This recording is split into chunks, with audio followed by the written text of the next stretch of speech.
Hot Springs Village Inside Out is a closer look at the greatness of Hot Springs Village, Arkansas and the surrounding areas. People, places, experiences. Hot Springs Village is one of the most beautiful places on earth. Join me, Randy Cantrell, and my co-host Dennis Simpson as we engage in weekly conversations to explore Hot Springs Village Inside Out. Today's show is brought to you by Central Arkansas's favorite radio station, KVRE. Find them on the dial at 92.9 FM. Stream them live at kvre.com.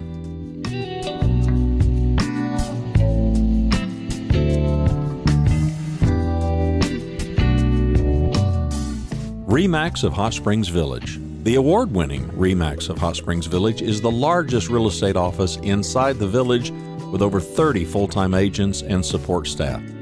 Visit them to learn more about this beautiful place to solve your real estate needs. Call them today at 1-800-364-9007. Find them online at explorehsv.com. They are RE/MAX of Hot Springs Village at 1-800-364-9007 or online at explorehsv.com. Ike Eisenhower State Farm. Ike and his award-winning team have been serving the insurance needs of folks all around Hot Springs Village since 1998. Ike has qualified for State Farm's President's Club, Chairman's Circle, and Hot Springs Village Insurance Agent of the Year. Call Ike Eisenhower State Farm today at 501-984-4100. That's 501-984-4100. Find them online at ikeeisenhower.net. Call them today for all your insurance needs because, like a good neighbor, Ike Eisenhower State Farm is there. Hot Springs Village Inside Out, Dennis Simpson, my friend Mr. Jeff Meeks. Jeff, how is it in Dallas today? It's much cooler, thank goodness. Thank the Lord above, right? You're actually having 70-degree nights instead of 89-degree nights and 80-degree days. And yeah, it stopped sizzling down here. Yeah, y'all were giving Phoenix a run for its money there for a while, right? They were. I mean, we had just week after week of 102 to 107. It was just absurd. It was brutal is what it was. It was. I want to make note, we're going to have you back in the village and we're going to be doing a book signing soon, but I want to talk about your books first before we talk about the book signing. Okay. And I made note, and I haven't read all of them, and you've dedicated an amazing amount of time to this, and it's fascinating. But I think one of the greatest things is that so many times people will latch on to a conclusion. And then everything they do is to try and support that conclusion. That's not what you do, is it? No, it isn't. I think anybody who acts like they have all the answers to the Kennedy assassination is out of bounds. I mean, it's so complicated that you just can't know everything. Is that why we're still talking about it 50 years later? I think so. I think, for people, at least my generation, I'm 73 years old, you're much younger, but, that was our Pearl Harbor. Everyone around my age still 60 years later remembers where they were.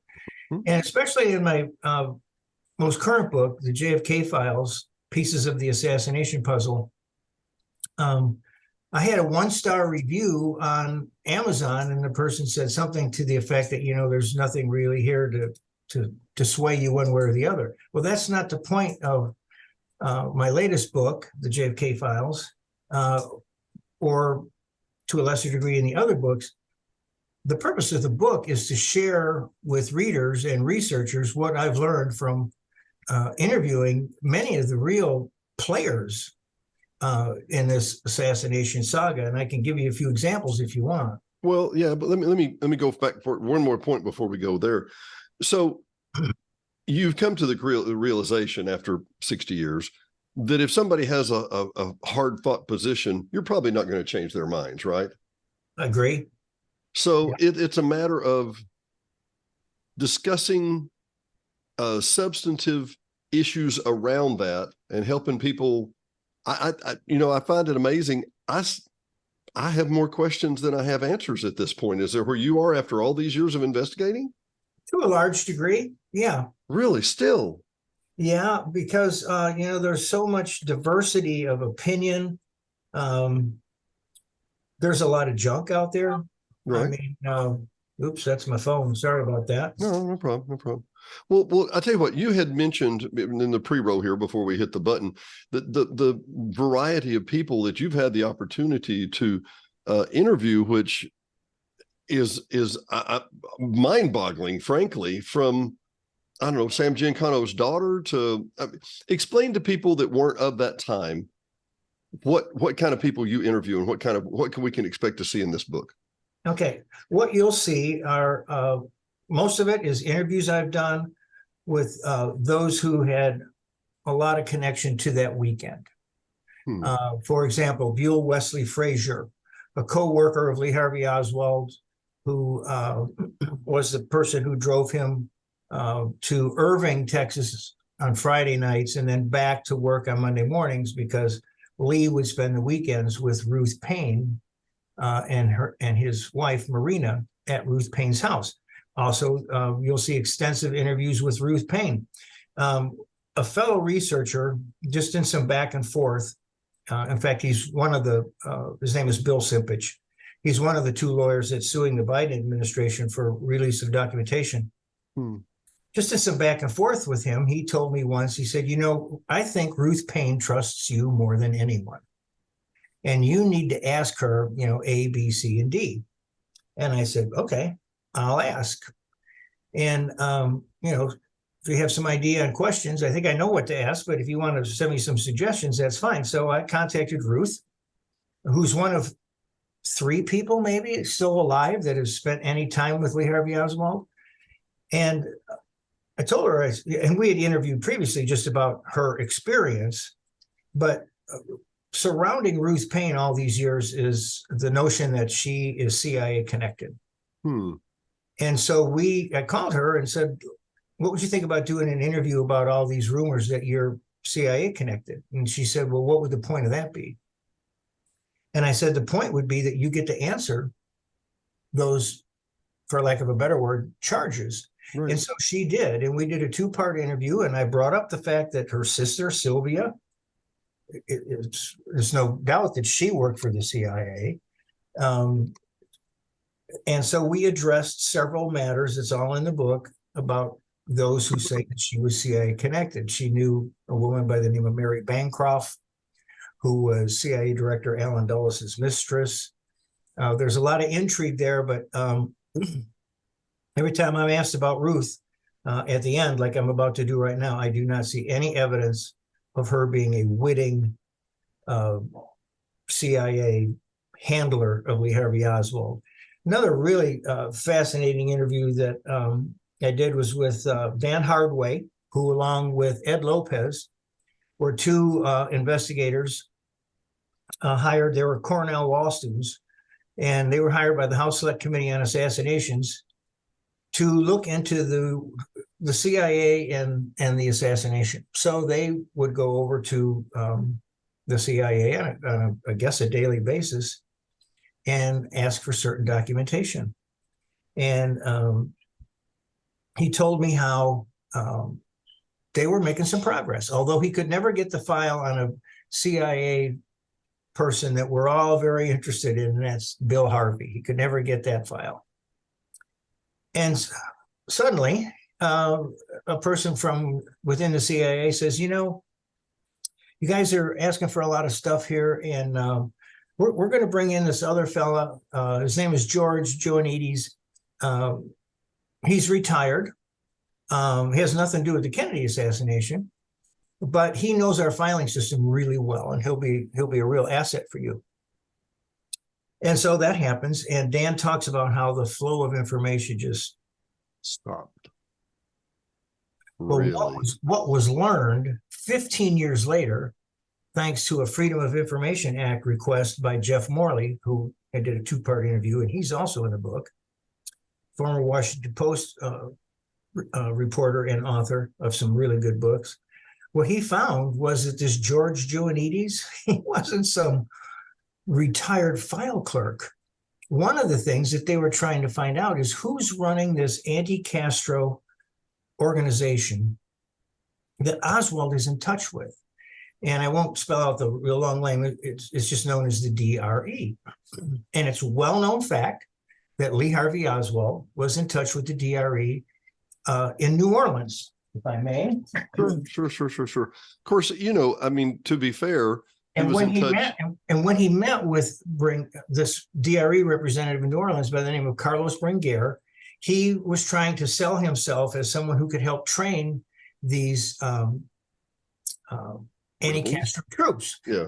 And Bringuer was kind of, I don't know about this guy. Well, he showed up the next day. Oswald showed up the next day with his Marine Corps training manual. Now, this is not Oswald's, but this is what he had. And this Carlos Bringuer was the head of the DRE. I'm kind of wandering off. It gets a bit complicated. So this George Joanides was the CIA agent who was running the DRE. He was a guy who the House Select Committee on Assassination was looking for, was trying to interview to find out more about the connection between Oswald, Bringuer, the DRE, and the CIA. And the CIA told the House Select Committee on Assassinations, he's just a file guy. He's just a file guy who knows and he's retired. Yeah. Man, he doesn't have anything to do with the Kennedy assassination. Oh, when in fact, he would have been one of the most important witnesses they could have ever gotten to take testimony under oath. Another really interesting interview that that I enjoyed a lot, and I think readers did and will, was with a lady by the name of Sue Vogelsinger. And she was in the Kennedy administration, excuse me. And she flew to Dallas on November 22nd, 63, but she stayed with Air Force One while the motorcade did their thing. And she gets word. Why would she do that? She was more of a secretary type. There was really no reason for her to go along. Okay. So she gets word that the president's dead and they're bringing his body back to Air Force One. Not just shot, but dead. Dead. So she and her associate, I'd have to look up what her name is, but to make room on Air Force One, they get on, I guess it would be Air Force Two. I don't know. Yeah, the backup plane. Yeah, just to make some room on Air Force One. And she talks about the atmosphere on that plane, that there were some Texas politicians there that weren't at all disturbed that Kennedy had been killed. Nobody was shedding a tear. Nobody was shedding a tear. And if I remember right, I probably won't be able to quote it, but it got so bad that the Secret Service took her, Sue, and her associate back to another part of the plane so they wouldn't have to hear any more about it. Really? Yeah. And then I interviewed Buell Frazier, who worked with Oswald, who drove Oswald to work on November 22nd, 1963. And he was working where at the time? At the Texas School Book Depository. In fact, that's the fella. When Lee first got the job there on October 14th or 16th, just, like 6 weeks before the assassination, he was trained by Buell Wesley Frazier. And it just turned out to be that he lived down the street from Ruth Paine. And it's at Ruth Paine's house where Oswald's wife and child were living, while Lee lived in downtown Dallas during the week. And he'd go to work on Friday. Frazier would take him to Irving on Friday night, and then they would both come back to work on Monday morning. So Ruth Paine, Buell Frazier, Marina Oswald, who won't talk to anyone, two of the three who spent considerable time with Oswald are extensively mentioned in the new book. So I've really lucked out and met and interviewed some really interesting people. The daughter of a Dallas police officer that deputy sheriff, I'm sorry, that I think made a very interesting discovery. It would take 5 minutes to explain it. I don't know if you want me to go into it or not, but I think that's one area. I encourage other researchers to, it's 60 years later. Most of these people are dead and gone. Mm-hmm. And a lot of times you don't know what to believe. But what I've learned, and I encourage other researchers to do the same, is find family members. Hmm. Because I can tell you from experience that what some of these police, law enforcement people said on the record is not what they told their family around the dinner table. Really? Yes, sir. Well, let me come back to just a couple of questions. Number one, the 5-minute discussion we need to have here, they could probably have that on the book signing that will be what day? I'm going to be at the Hot Springs Village Voice office on Monday, November 13th from 9:30 to 11 and 1:30 to 2:30. And then the next day, if I may, is the Ouachita Speaker Series event for November, starting at 4 o'clock, not 7 o'clock, 4 o'clock. And I'll be part of a 3-person panel to discuss aspects of the assassination. And I think I'll probably talk about Oswald and the CIA. I was just going to ask, in how many years have you done this, Jeff, overall? When did you kind of start looking at this? March 6th, 1975. Yeah, if I'm not mistaken, this is when the Zapruder tape was released, and you saw this on Nightline. And Robert Groden was the person that night that had the courage to show it. In fact, Robert wrote the foreword for my new book. Oh, really? Yeah. So appreciative of that. But I want to tell you who else is at the Ouachita Speaker Series. Okay, sure. Myself, and then Dr. Michael Chesser, who is one of a very few non-military, non-government doctors who got permission from the Kennedy family to examine the president's autopsy materials and photographs. So he's going to be talking about what he saw and believes. And then the third member of the panel will be Dr. David Montague, who was a member of the Assassination Records Review Board back from 94 to 98. And their job was to go around the country and into the archives and try to get as many things released as possible. And that Assassination Records Review Board was a product of, we've got to back up a few years, the JFK movie by Oliver Stone, which ignited interest like wildfire in the country. And to respond to that, our government passed the 1992 JFK Records Collection Act, which said, if you are an agency or an entity and you have documentation, you need to release it, or you have to tell us why you won't. And so to put teeth in that, they created the Assassination Records Review Board. Now, the act was passed in 92. The review board didn't get started until 94.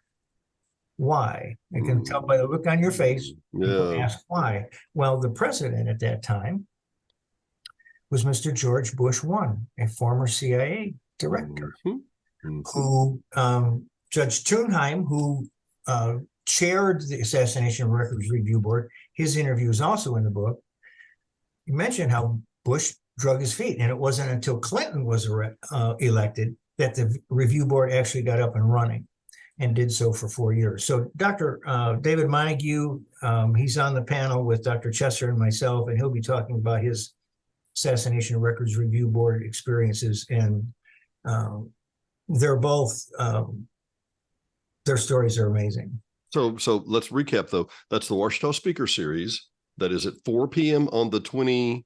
on Tuesday, November 14th. November 14th. On the 13th. Tuesday, November 14th. And on the 13th, you're going to be at the offices of the Village Voice. Yeah. From 9:30 to 11 and 1:30 to 2:30 on Monday the 13th, and the Ouachita Speaker Series event at 4 p.m. on November 14th. And that's so you and I can take a really long lunch on Monday. I like that. So El Padrinos, 2 margaritas, please. Anyway. 2? Well, I don't know what you're having. No, what I was getting at is that you've spent so many years looking into this. And these characters, for the most part, some of the major ones, they're either known to you or you probably feel as if you know them. So Lee Harvey Oswald, give me just a profile, because to be frank about it, he's one of the most intriguing people. I didn't say, honorable or whatever, but he's a pretty fascinating guy, don't you think? He is. Absolutely. I mean, think about it, Dennis. He was barely 24 years old, had been in the Marine Corps. Some people think Oswald was an idiot, but he was trained to be a radar operator. at Sugi Naval Air Station, where the secret U-2 spy planes were flying out of, as well as other locations. Francis Gary Powers' flight that was shot down eventually in 1960 did not originate at Oswald's location. But so he's in the Marine Corps. He defects. Shows up at the Russian shows up in Russia. You know, I want to defect. I'm a Marine. I know radar secrets of the U-2. Blah blah blah. He marries a woman over there whose uncle is in the secret police. He somehow comes up with enough money to get back to America. He's watched like a hawk at first by the FBI. He's been on the CIA's radar for years. Let me ask just because I've always wanted to ask this question. Why was Oswald not in the brig for court-martial and spent the rest of his years in Leavenworth? If I was a Marine who had secret military information and I knew how to run the radar, and I just happened to show up at a Russian diplomatic office and declare that I wanted to defect, and then I miraculously just arrived back in America. Yeah, you get a state. I don't know. I mean, that's a very, very good question. Not only that, but he was given a loan by the State Department to come back, and there were other false defectors at that time. Robert Webster was another one that was very well known, and several of these false defectors that were coming back, you know, they were sent over there like Oswald to try to learn things. They came back and they were debriefed. Well, the CIA will say that Oswald was never debriefed. When he got back, he was met by a man by the name of Spaz Rankin, who worked for the Travelers Aid Society. And that's kind of where it stood for quite a long time. But if you were right over here at my file cabinet, I could show you some files on Spaz T. Rankin that show that he was at least at one time connected with the CIA. Here's another interesting thing about Oswald going overseas. He gets a hardship discharge out of the blue to go home, take care of his mother, who had a box of candy or something fall on her face. And a few days later, off he goes to the Soviet Union. And he said the reason he was going is he was going to attend Albert Schweitzer College in Switzerland to learn about photography. And so the assassination occurs and our government starts looking into everything that they can, supposedly. And so they want to know more about Albert Schweitzer College. So they contact the Swiss officials and for information about Albert Schweitzer College. They write back, we can't find any Albert Schweitzer College. Well, they keep digging and they finally found it in a small town. It's a very small college. And apparently, you know, Oswald never showed up there. Right, sure. Apparently they had, as I understand it, you know, they weren't doing really well. They didn't have a whole lot of students. And so they developed, like in the village, they have the Friends of the Trails. Right. Well, they developed the Friends of Albert Schweitzer College. Yeah. And the man who ran that, we found out in the mid-1970s, was also connected to 4 CIA fronts. Percival Brundage. So now you have Oswald to continue to try to answer your question. He now comes back to the United States.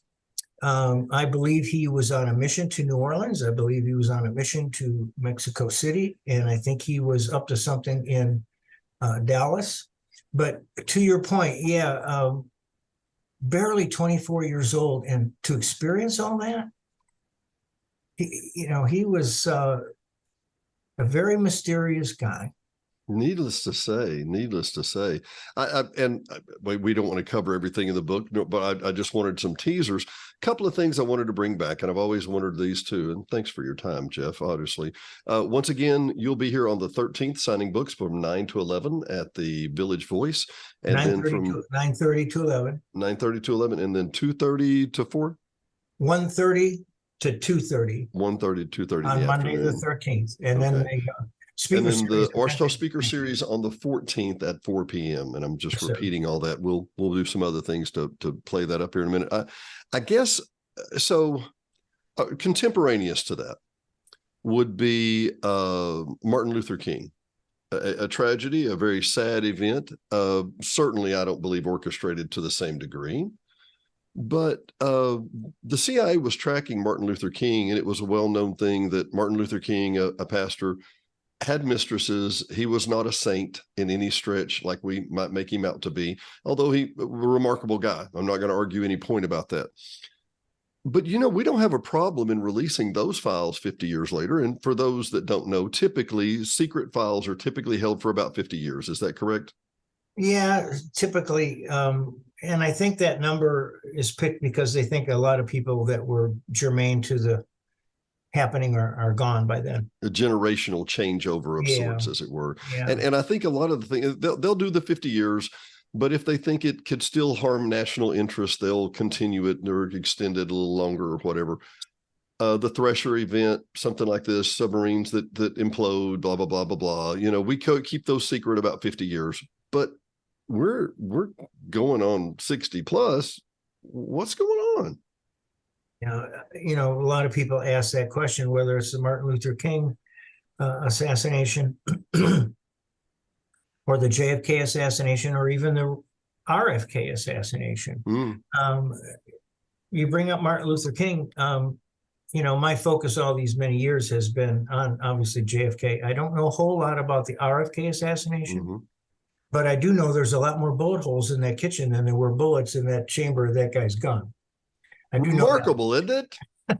Remarkable. About the Martin Luther King assassination, I haven't studied that. I think I own one book on that, but I just found for a very reasonable price the 13 volumes that the House Select Committee on Assassinations issued in 1979 when they issued the JFK assassination volumes, which are these. They also released a set on Dr. Martin Luther King's assassination, and I bought those, and they should be here by Saturday. Oh, I got to hear. I want to peek at that stuff too. I bet. I've got about 10 volumes of hearings of Watergate down there, and oh my Lord, it's an illness. It's an illness. Yeah. Well, let me tell a story that I think will associate things for people, because I didn't understand this. I really didn't get it, but let me tell this story for you for a moment. There was a girl named Linda Ronstadt, okay? And she had a backup band. And the backup band, a couple of guys from the backup band, they played at the Troubadour sometimes in California, in Southern California.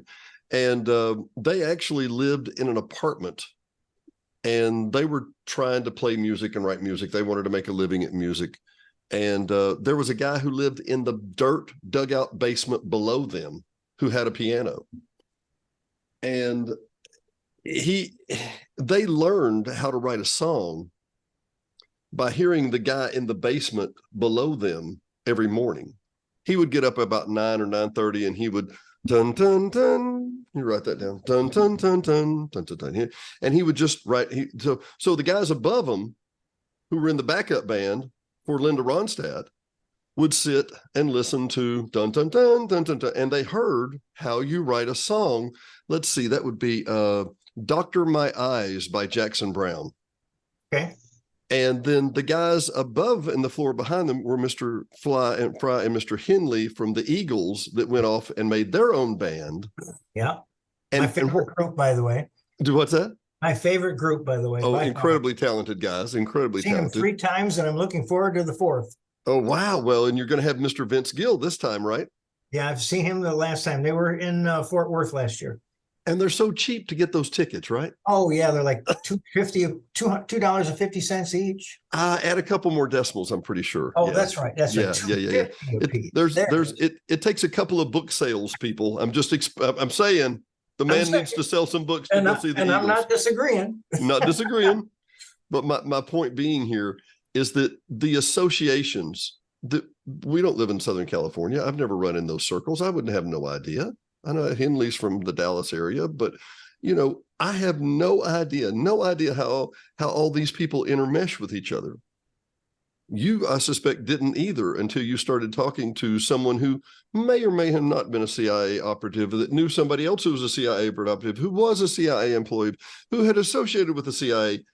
it seems as if there's I hate the word synergy, but there is a cohesion to a lot of these stories. Is that fair enough, Jeff? I think it is. Yeah.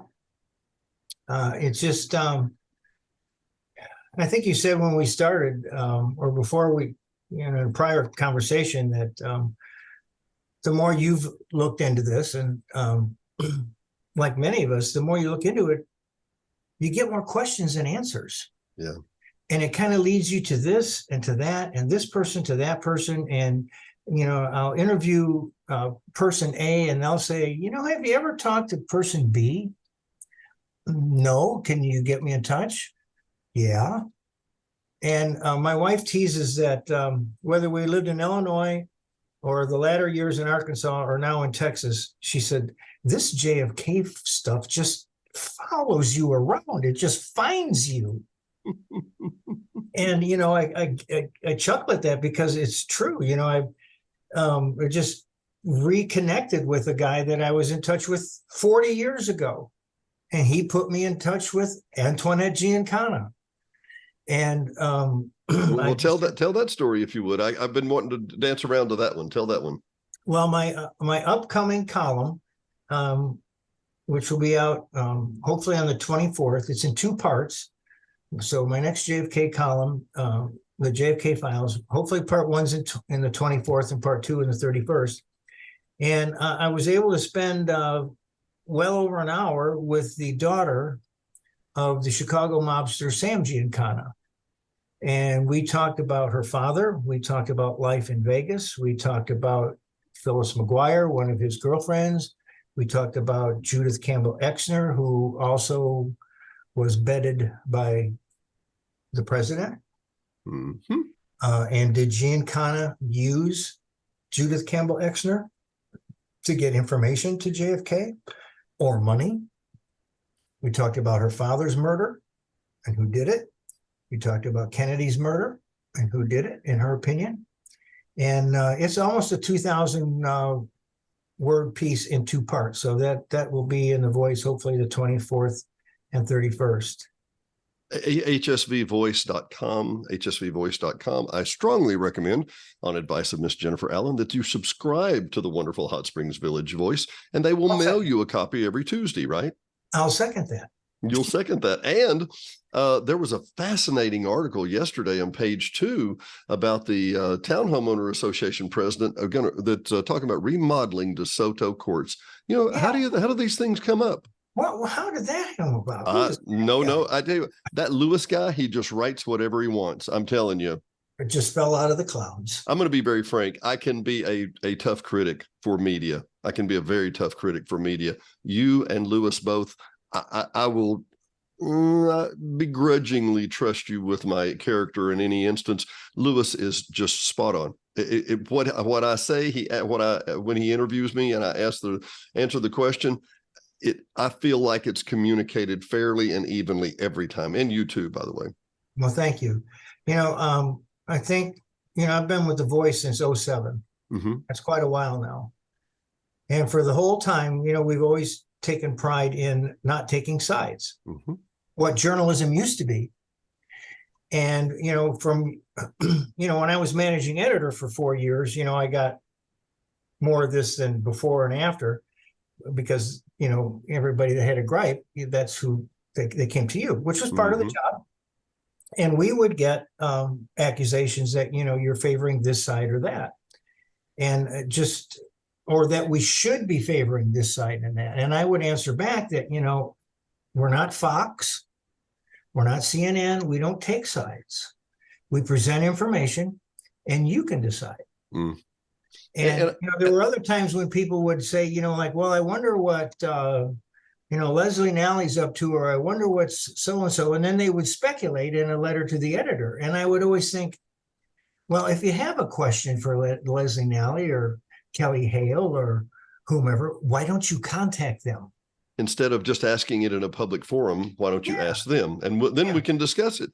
But I think what you're referring to, Jeff, is exactly what drives people nuts. And that, you get a 1-star review that says you don't reach any conclusions, you don't take a side. It's not my job to take a side. It's my job to share the data, right? That's how the voice operates. That's how most of my writing is.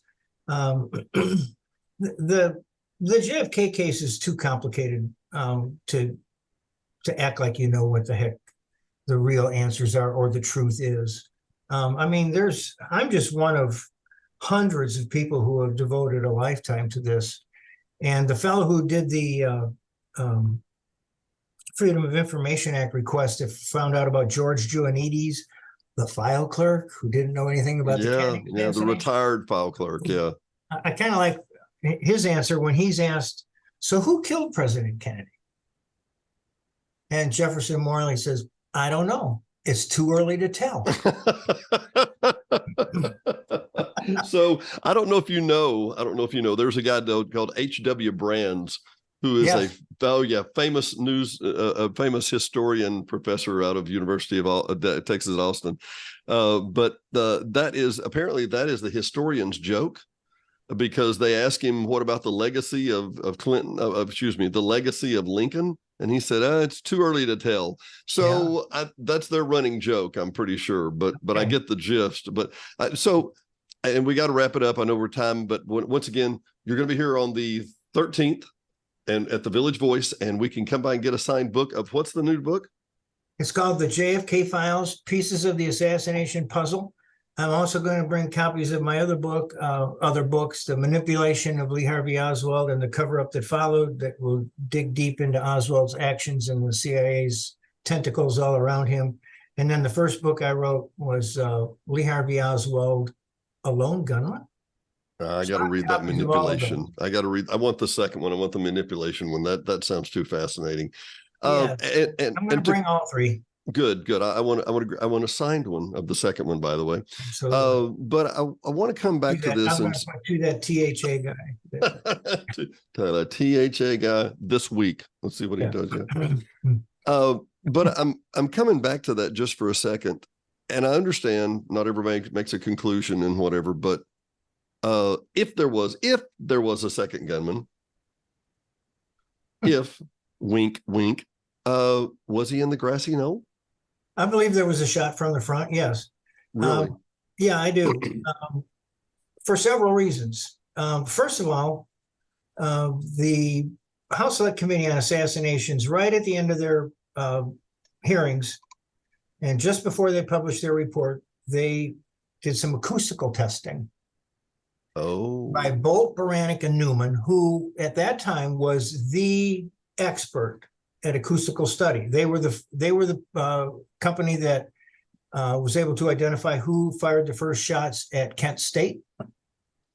They were hired to try to figure out what was on the 18-minute gap in the Watergate tapes. I mean, really? they were top shelf. And their conclusion was that there was a 95% chance, people forget, or better, that a shot was fired from the front.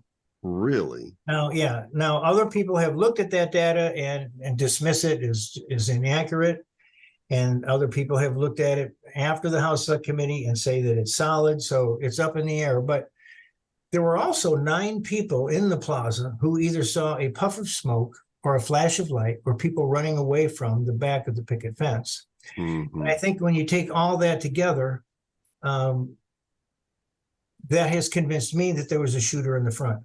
Plus, as I said, how this stuff just kind of follows me around. I got to know the daughter of an FBI laboratory agent, who handled the Kennedy, Connally, and Tippit evidence. This is also in the new book. And this person let me look at her father's handwritten, I mean, this was the raw data. Right. Just raw notes as he was doing it. Yep. And I verified that that's your father's handwriting, right? Well, yeah, I, watched it my whole life for 40 years. Yeah. And when I got to the bottom of this one document, one handwritten page, I got down to the bottom and it said that he didn't find any traces of copper in the throat area on the tie or the shirt collar of Kennedy's clothing. Now, Oswald or whoever fired copper-jacketed bullets. Mm-hmm. And there's evidence that the back wound to Kennedy has traces of copper. and I won't go into all of it, but I confirmed that all the 5 wounds on Connolly, back, chest, wrist, thigh, had copper traces.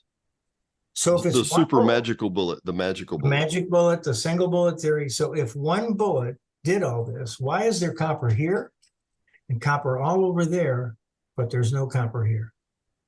You know, it can't be. The Zapruder film basically shows the one thing that everybody who's not very technical, the people who don't have acoustical training, who can't measure milliseconds of the audio, who can't whatever, the one shot where he's thrown back like this and he's grabbing his throat, nobody can explain that. There's just, yeah, exactly. There's just no explanation for that, except. And, you know, the police officers off to the left side of Kennedy in the rear, Cheney, Hargis and Cheney, they were covered with blood and brains.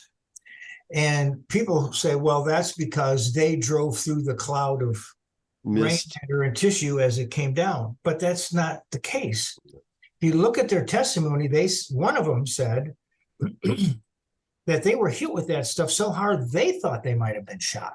Really? Yes. Well, as always, Jeff, I could apologize. Go for hours, couldn't we? And the clock keeps catching us. What is the problem here? I don't know. Jeff, as always, it's a delight. Can't wait to see you on the 13th and the 14th at the Ouachita Speaker Series.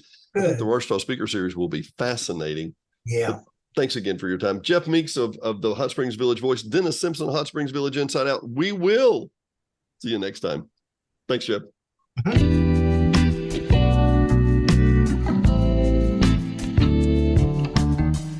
Thanks for watching and listening to Hot Springs Village Inside Out, a weekly podcast starring Hot Springs Village, Arkansas.